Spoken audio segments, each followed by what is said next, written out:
So Angie here for another 5 months, maybe 6, maybe a year. We've got Margarita doing tech today. Judy and Rick are back. They were in, I'm trying to minute, Vinegar Falls. What was the name of those places you went to? Vinegar Falls, Wretched Sin, Utah.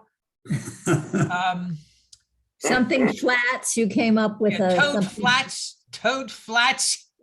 I lost that magnificent list that I'd written out to where you'd been. I can't find it. It's killing me. All right, moving right along. They're back and they immediately got tons of work. They no sooner got back and they worked for a solid week. You must be exhausted. Melissa Merwin. I came up with some incredibly bad statistics about what's the phrase? It's when a woman gives birth, mortality. And the United States has now done a very, very job in infant mortality. When the mother dies, we are doing awful. And we're the worst in the first world countries. And we do not have enough, anywhere near enough midwives. And I'll be saying more about that in the holidays when people just say, oh, it's a birthday, whatever. It's a birth. It's a big deal. Did you know, by the way, everybody, that 830 women die a day giving childbirth around the planet? Wow, that's terrible. I've got some statistics. So when people say to me, oh, well, it's nothing but a birth, I got quite an eye opener when I went looking about what births mean and what they don't mean for lots and lots of people. Ed Johnson is from my first congregation in Saugus. He had the nerve to send me a picture of a building that took place.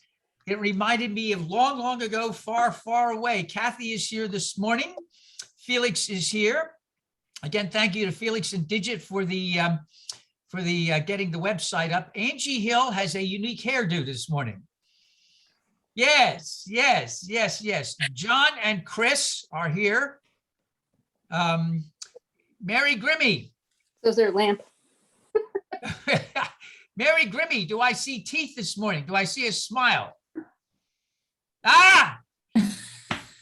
Barbara Young has a cat that has the offending qualities of having the same birth date that I do. Is that Shrimp? Is that his name, Shrimp or Bait? Shrimp. Sarah is from Alabama. Cecilia is down the street. Daniel Sorkin is up in Forest Hills. Cindy and Larry Deach are living in Port Orange. Larry was the minister for the long time at Daytona Beach Shores Christian Church, Disciples of Christ. Way ahead of his time. They were doing outdoor services. Actually, it was perfect for pandemics and things, and then he's retired. Donald Grimmy is here from Tampa. Rory Feeney and family are up in Fort Worth. Samantha is in the land of corgis. And Kay Schweitzer has moved to Ormond Beach. And we wish Kay a hello from Ormond Beach. So welcome to everybody this morning. I have some announcements for us. We've got 2 more services in November. Next Sunday, we don't usually do that. Next Sunday, we're having a Thanksgiving service. And I found, by the way, one of the great Thanksgiving songs in Spanish. I can't remember the guy's name, but it is incredibly upbeat and everything else. So we'll have an interesting music. So we have Thanksgiving service on next Sunday. And then on the 28th, we're meeting at Arelli's. The first time a face-to-face service in 2 years. Wow. So we're going to try having 3 services a month, 2 on Zoom and 1 a shorter service face-to-face at Arelli's for those who miss being face-to-face. Okay. If you go to Arelli's, I remind everybody you must be vaccinated.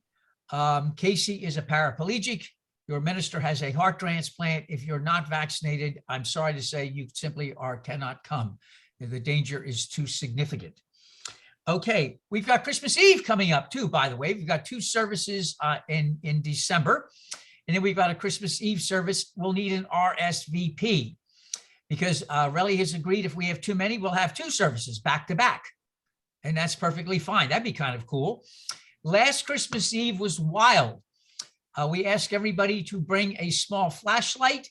Last time we brought candles and that kind of got scary. I thought that wasn't smart on my part. I should ask everybody to bring a little light, a little flashlight. And last Christmas Eve was absolutely lovely. And everybody said, why haven't we done this before? Well, it's better late than never. So if you RSVP, then we'll see how many we have. And if we have to have 2 back to back, we will. So Christmas Eve it is. We don't have to go someplace else or skip it altogether. On an unpleasant note, the inflation rates are horrible, and I understand that. But when we were without our website, and by the way, let me again explain, the website mess was incredible. To try to find out what the problem was, it turns out the main server of all these websites was hacked.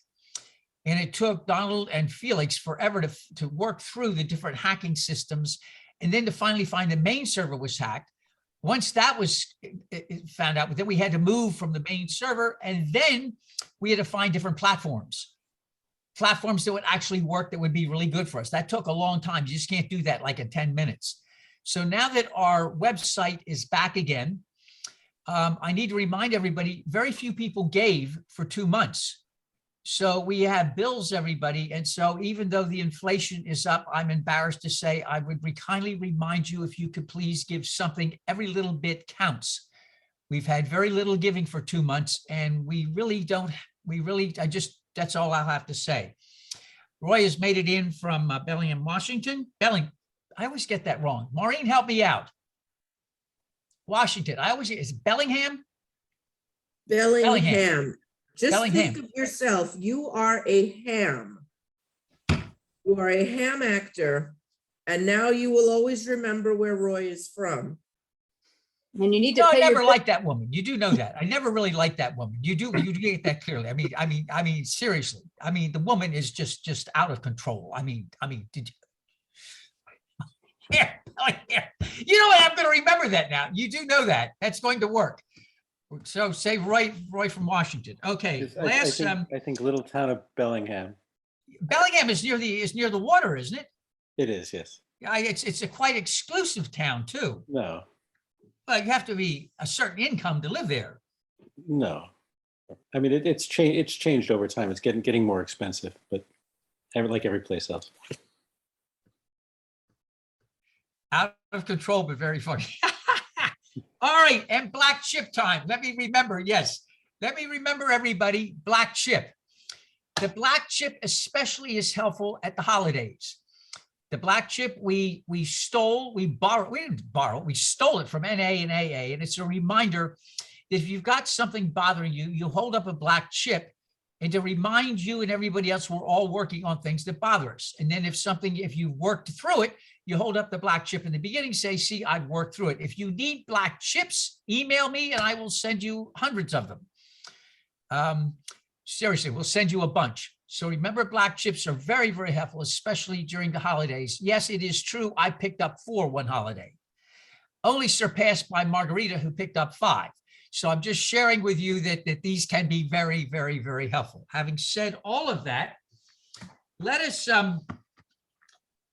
light the memorial candle this morning before we begin. Let me say before I do that, you're going to see some interesting music this morning, including music from the X-Files and music from Rascal Flatts. Talk about hams. All right. The memorial candle, we are still losing to COVID. 1,000 people a day are dying in this country still. The United States now is at the bottom for mothers dying in terms of, we have the worst record in the United States, in the first world countries, of women dying in childbirth. We have the worst record in this country. We have an absolute need for OBGYNs, and more than that, we need midwives, and we have failed our women horribly. And I just came across that week for a reason coming at Christmas time. So lighting those in memory of those who are passing and their families and the effects it has on that. And lighting this as well for moms who have passed and all that means for their families and loved ones. Our introit, come and go with me to that land as we speak of journeys from the X-File.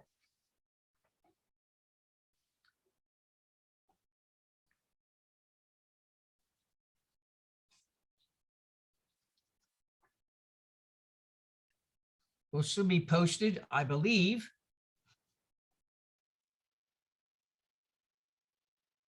If you would join me in the indented parts, we arrived together here, travelers on life's journey, seekers of meaning, of love, of healing, of justice, of truth. The journey is long, and joy and woe accompany us at every step.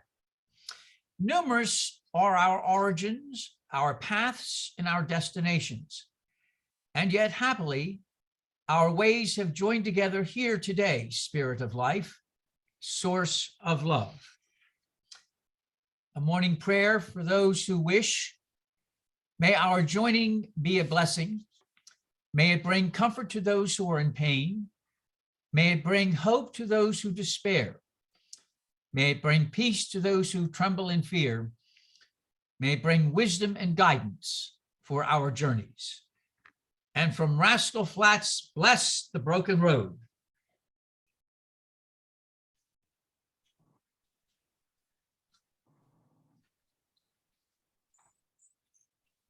Our first reading this morning is from Rascal, is from Rumi. And Angie is going to be reading the readings this morning. Angie, if you would. I said, "What about my eyes?" He said, "Keep them on the road." I said, "What about my passion?" He said, "Keep it burning." I said, "What about my heart?" He said, "Tell me what you hold inside it." I said, "Pain and sorrow." He said, "Stay with it. The wound is the place where the light enters you." And for those of you who would, I'm going to ask you to read, just say these back.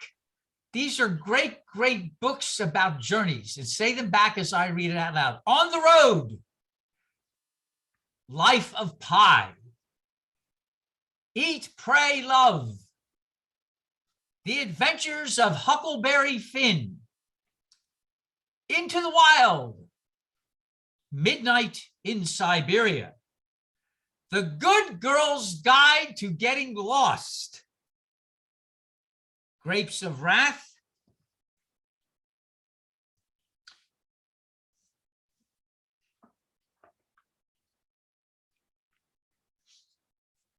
I guess we're having a little tech trouble today. Grapes of Wrath,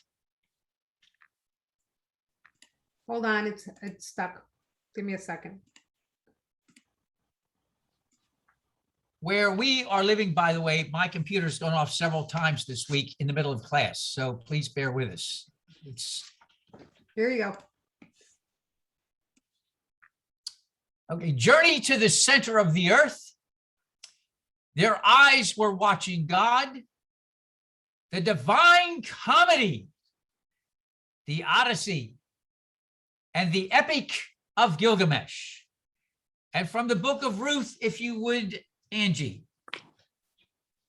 In the days when the judges ruled, there was a famine in the land, and a certain man of Bethlehem in Judah went to live in the country of Moab, he and his wife Naomi and 2 sons, and they remained there. But the husband of Naomi died, and she was left with her 2 sons. These took Moabite wives. The name of the one was Orpah, and the name of the other Ruth. When they had lived there about 10 years, both Naomi's sons also died, so that the woman was left without her 2 sons and her husband. Then she started to return with her daughters-in-law from the country of Moab and go back to the land of Judah.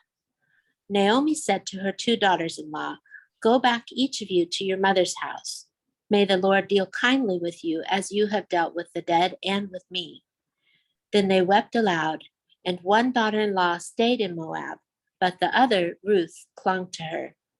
So she said, see, your sister-in-law has gone back to her people and to her gods. Return after your sister-in-law.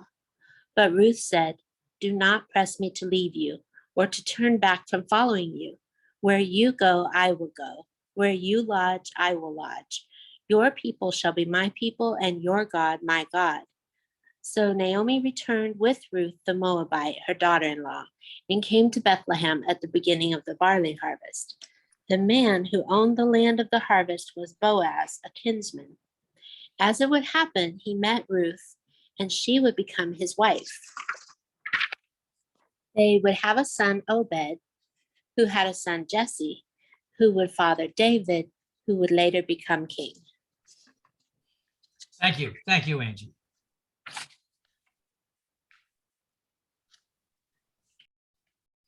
Grant us, we ask, to speak, to hear, and to learn, so that our fears may be banished, our minds may become enlightened, our faith be increased, our steps directed towards you. Amen. We finished class yesterday on angels, and we'll resume in January. And in the class yesterday, I came up with a theory about angels.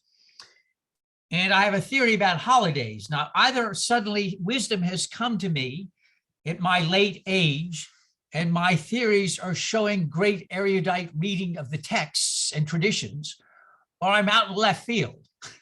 I have no idea, but I've got these theories lately about things.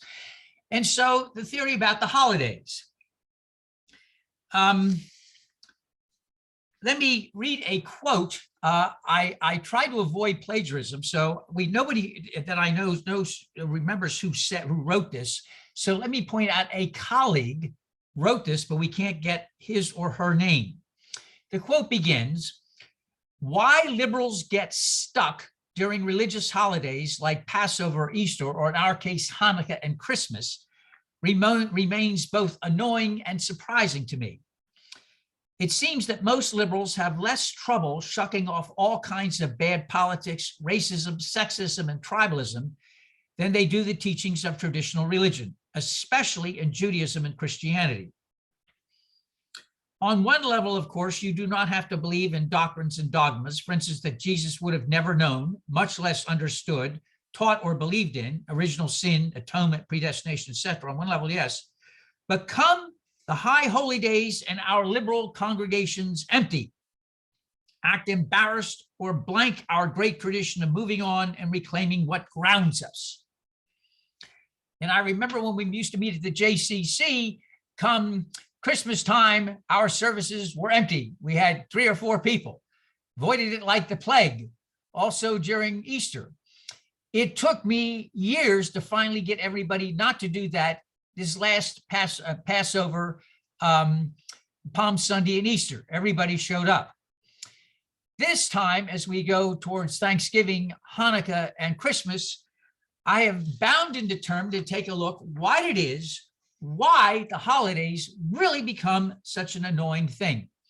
So my theory is twofold about at least Thanksgiving and Hanukkah and Christmas. Number one, and far be it for me to call people lazy. Far be it for me to sound like a Puritan and start screaming at anybody for not doing your work appropriately. But my suspicion is that people get awful lazy because it takes some work to disassociate what really went on versus watch your language, Kenneth, all of the dogma and doctrine that came later that absolutely suffocated some actual natural things that happened. When you take a look at the story of Hanukkah, forget the commentary that comes much later.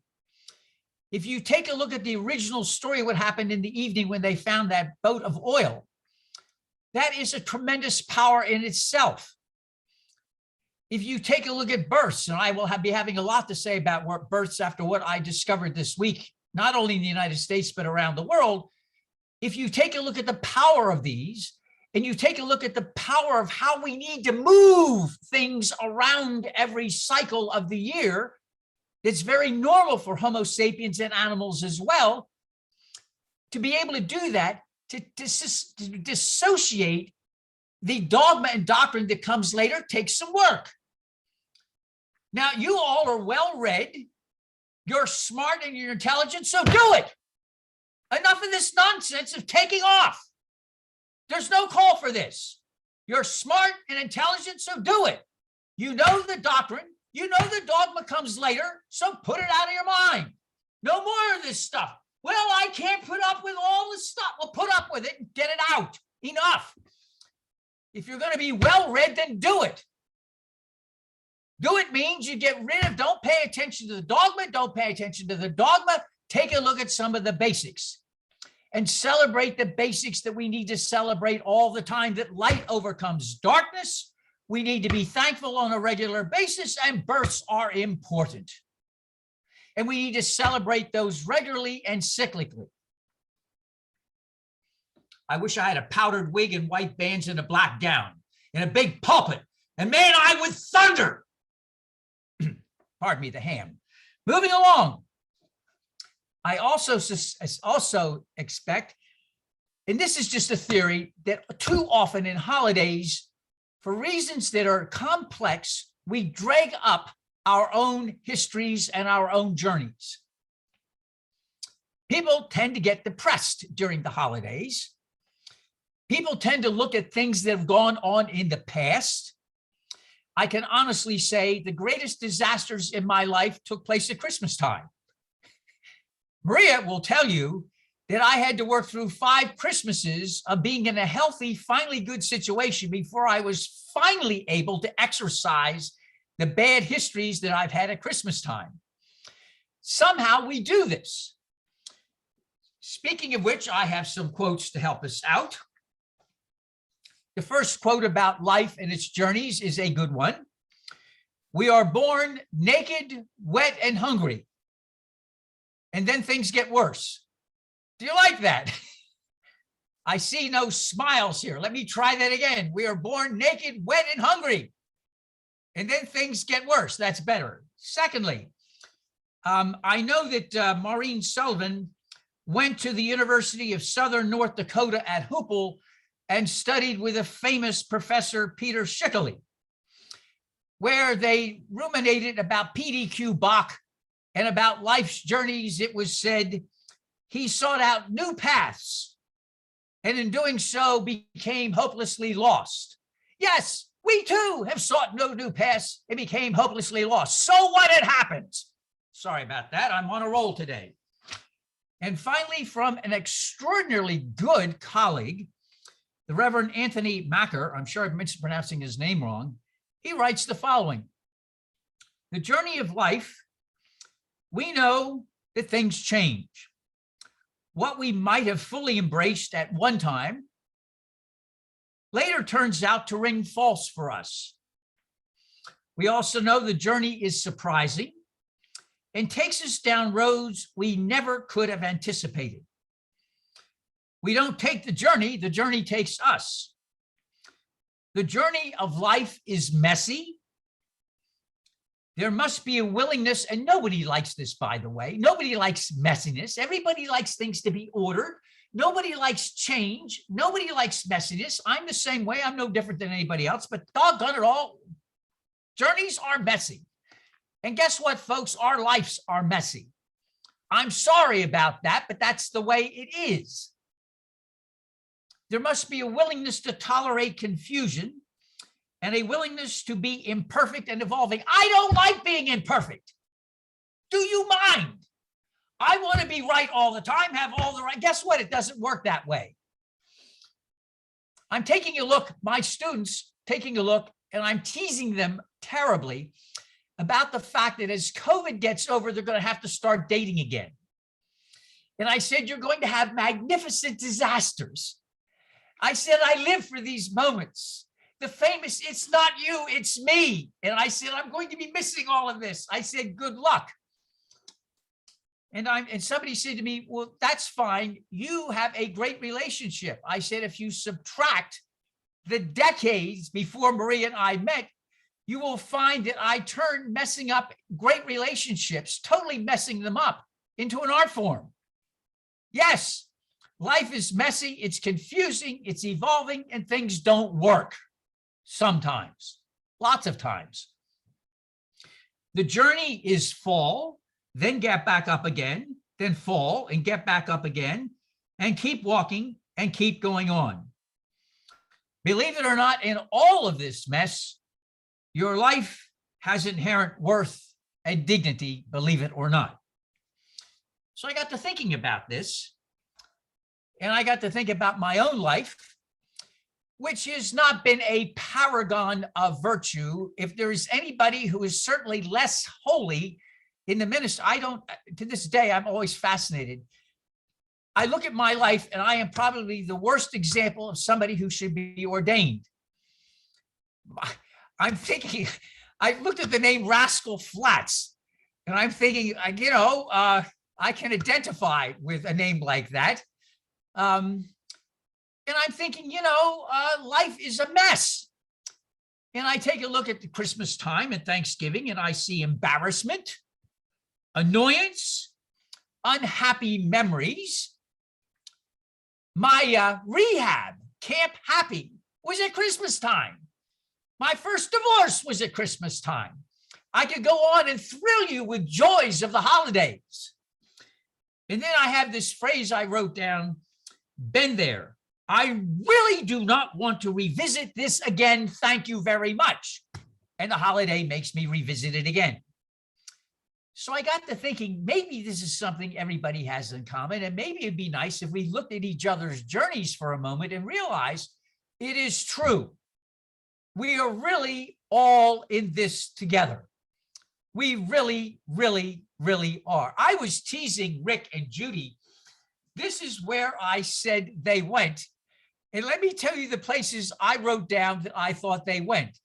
This probably rings a bell because guess what? You've all been there too. Petunia, Arkansas, Toad Flats, Mississippi, Weasel Pass, Kansas, Vinegar Falls, Colorado, and Wretched Sin, Utah. Guess what, duckies? We've all been there. It's known as life. So I ask you to share with me some of your journey. And I'm going to take time today to share your mutual wisdom and what you've been through. Because I'm hoping as I share this, we can all relax and for once get rid of this stuff and realize that we're all in the same boat, and the boat is going forward, believe it or not. The boat is filled with this strange bunch of mixes of souls we call all souls, and that's what propels us forward. Both when the wind is against us, when the wind dies and the wind is behind us, we still somehow go forward. Some of your writings. It is hard to write because I do not like where I have been, and I'm not sure where I'm going. That was written by one person, but virtually it could have been written by everybody in this congregation. It is hard to write because I do not like where I've been, and I'm not sure I'm going, and that fills a lot of people. So far, I can say I'm a survivor. Look, I know all of you. You're all survivors. And do not confuse that with victim. There is a difference. Isn't that beautiful? Don't confuse being a survivor with a victim. There's a big, big difference. Great wisdom. Learning how to drop the baggage has been a long, hard lesson for me. So I do not trust the Bible. Too many angry old white men have been editing it for centuries. True. Unless, of course, you go with that wonderful thing, the Song of Solomon, the Song of Songs, that erotic love poem, which was written by a woman. Don't you just love it? The only thing written by a woman is an erotic love poem. Don't you just love it? The only thing in the entire Bible. I think love has been squashed out of it, and anger control is the predominant emotion for many coming from organized religion. Somebody else write, I had a career choice. What do you do when you have a career choice between two totally different options? Totally different. And you could go and you had a scholarship and going direction A or direction B, hoping that somehow you could still do both. Writes this person, life really is about choices. Another person write, my parents were at least agnostic, at times rather atheist. At some point, my uncle, who was a hippie type, taught me to meditate.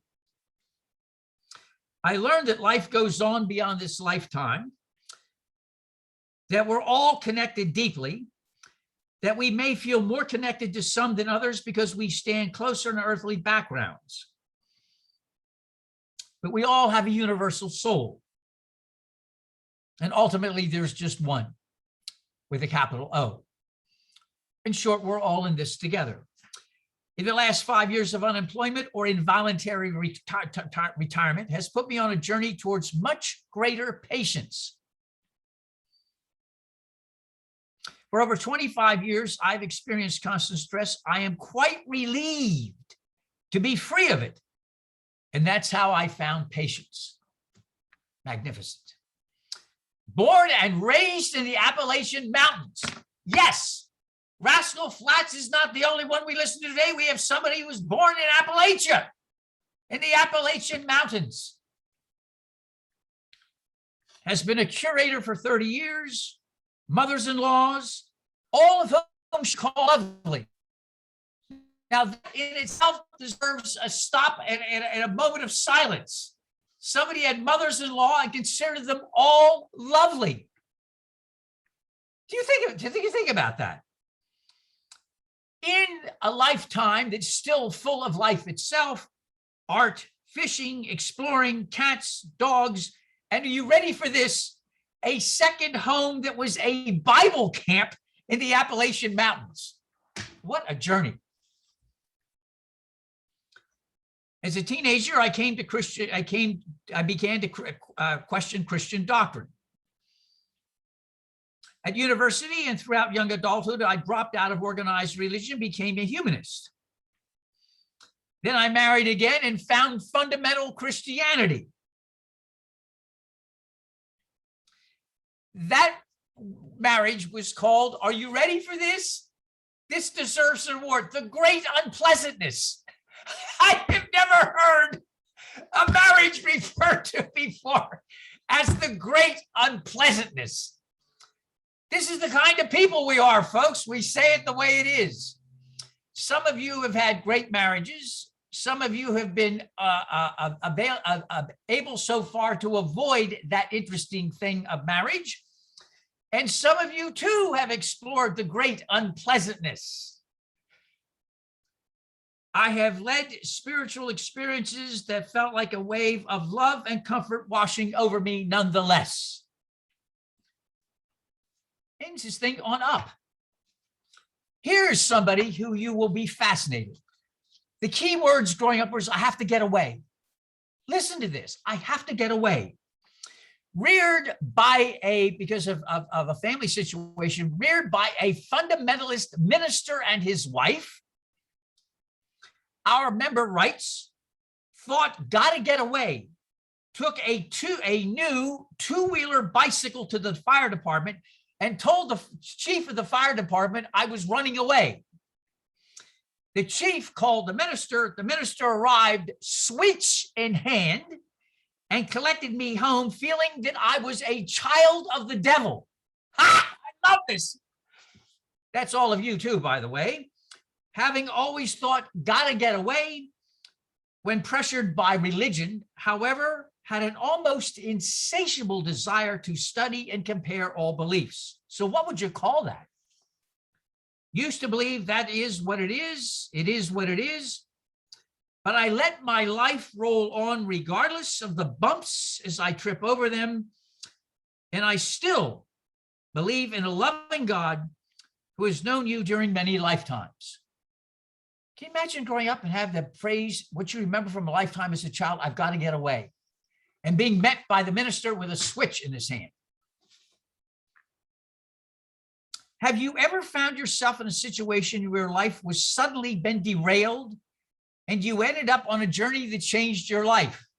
Let me read that again. This is like everybody here today. Have you ever found yourself in a situation where your life was suddenly been derailed and you ended up on a journey? All along the way were many obstacles and roadblocks, but also great friendships, adversities, adversaries, and also support from magical sources. And then I found that in all of this terrible chaos and mixture of life and suffering and joy, I discovered my true self, coming to peace with struggles that I had carried around with me for most of my life. Here's one. I hope you'll like this, and then I'll stop reading the rest of these. I was not raised in a family where philosophy mattered. There was knee-jerk honesty and good citizenship, but no emotional recognition or truth.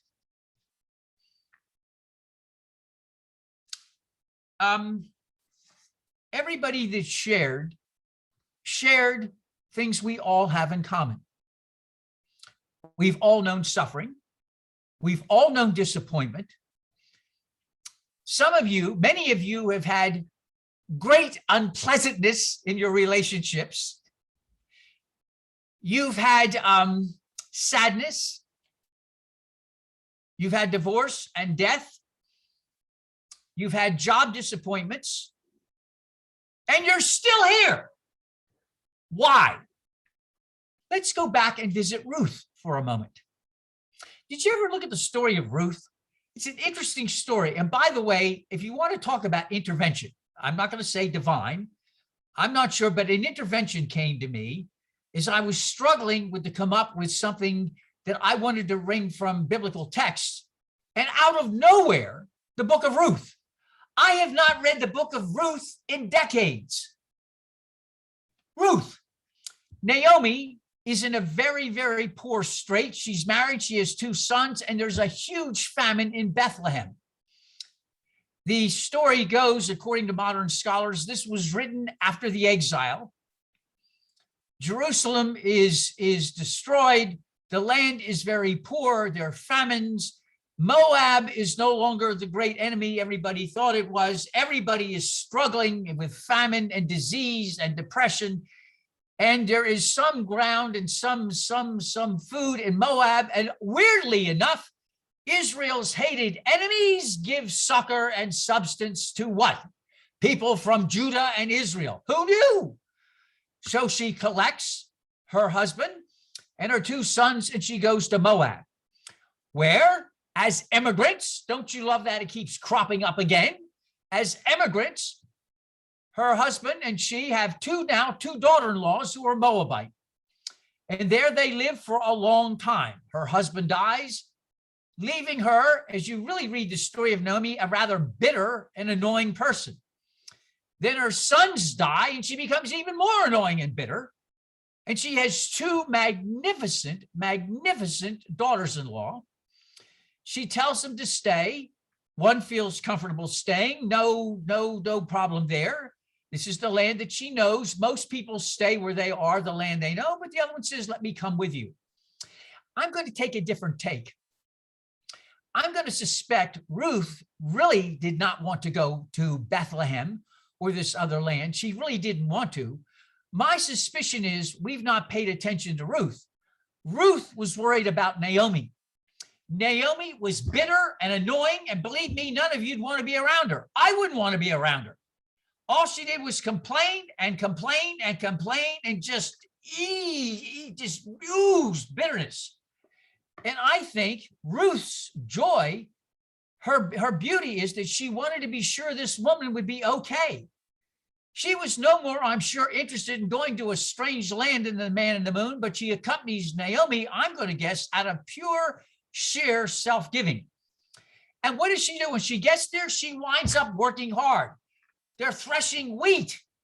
She goes out in back-breaking work and sun to thresh wheat, to collect wheat all day. Can you imagine how backbreaking? Imagine all of us are out in 85 and 90 degree weather, and we have to collect wheat by hand. Imagine how nasty your hands are going to look. Imagine how you smell at the end of the day with sweating. No deodorant back then, folks. Imagine your hair, women. For those of us who have no hair, that's a blessing. And then you go on and you can imagine at the end of the day, and that's what she does. And finally, she meets this older gentleman named Boaz. And finally, he asks her to marry him. And it's an interesting story of itself. And ultimately, they will have a child. Who has a child? Who has a child? Who has a child? Who will ultimately be, can you believe this? David. What an interesting story. This Ruth grows up in a land that has had a very bad relationship with its neighbors. Neighbors come in. She winds up marrying an immigrant. Let me say that again, an immigrant. This is not a happy story, an immigrant. Then she goes back with a nasty, bitter woman to take care of her. She works her back off, and she gets married to an older man. And who knew that from all of this, she helped out Naomi, fathered, and father will be a great-grandmother to King David. And in all of this, what a journey. It was not filled with sunshine, lollipops, and roses, but what a journey and what a story it is. My suspicion is we have not been kind to ourselves in the holidays when we look at our journeys. We have not been kind, is my theory. All of us here need to hold our heads up. We have survived, and we have survived well. We've all had stuff, and we've had strange things. At one point, after my last year in seminary, I worked in an Episcopal church and decided that's where I really ought to go. And I wound up getting a job at Grace Episcopal Church, which was the crown jewel in New England, as an associate rector. And at that point, my first wife said, I want a divorce. She said, I never see you. It is anyway. You get here, I'll never see you.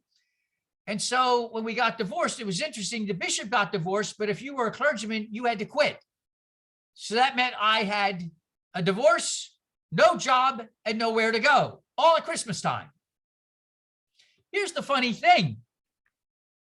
What would have I had done is I became more and more convinced that dogma and doctrine are not helpful, that Jesus was a human, thank you very, very much. We ought to revere him as a teacher, and I become extraordinarily Unitarian.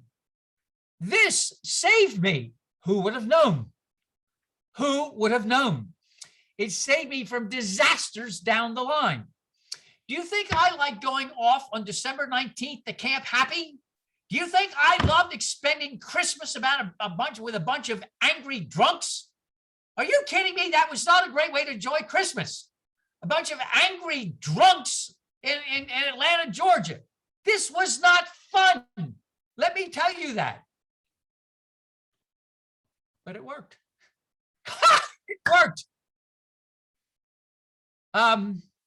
In all the disasters I've had in relationships, somehow I finally got it together. It took decades. So what? It worked.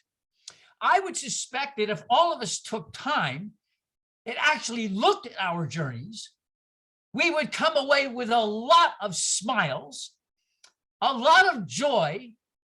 We'd finally put things into balance, and doggone it all, let us say this holiday, we celebrate the light that overcomes the darkness. We celebrate the joys that we have, not the other parts.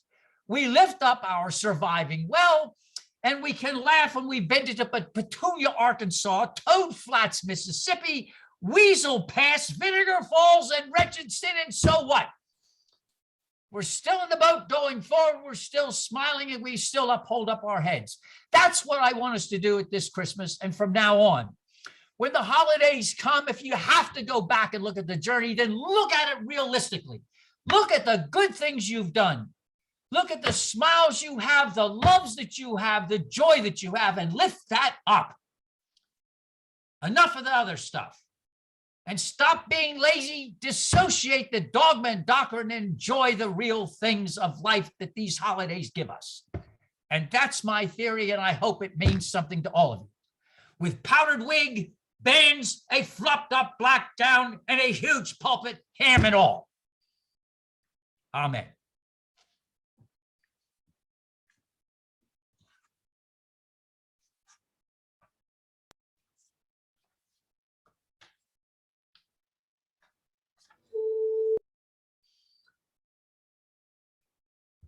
If there ever was a spirit of life,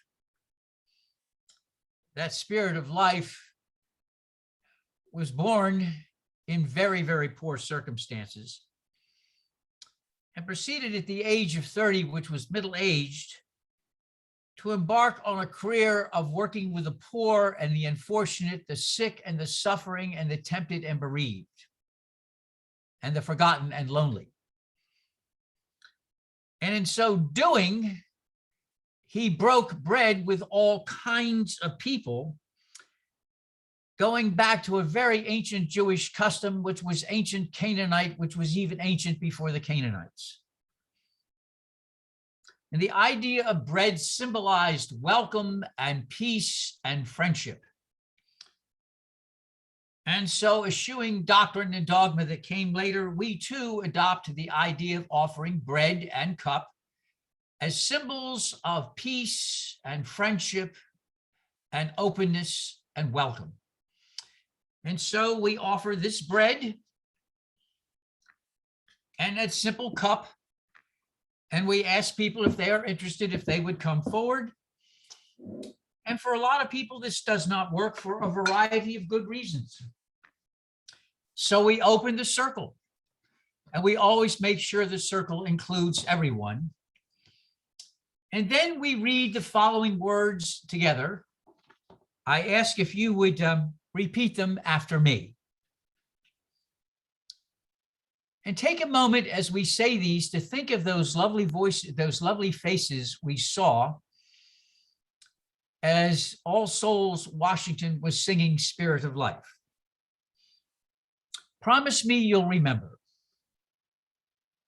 You are braver than you believe, stronger than you seem, smarter than you think. God didn't promise days without pain, laughter without sorrows, sun without rain. But the divine did promise strength for the day, comfort for the tears, and light for the way. The black chip. Does anybody need to return a black chip? Has anybody been working on things that were bothering them? Does anybody need to pick up a black chip? Do let me suggest, if you would like one of these, I'll be glad to send. It's a good reminder that, especially during the holidays, if something is bothering you, to take a symbol. And if you don't like a black chip, take a stone or something to remind you to work on it, to not let it fester. A concluding prayer, some parting music, and then a parting blessing.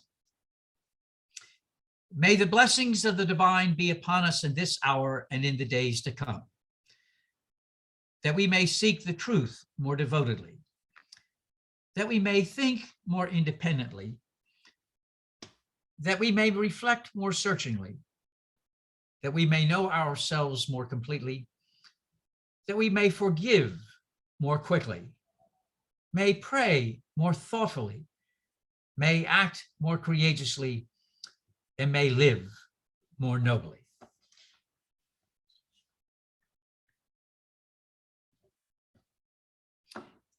And now may the road rise to meet you. May the wind be always at your back. May the sun shine warm upon your face. May the rains fall softly upon your fields.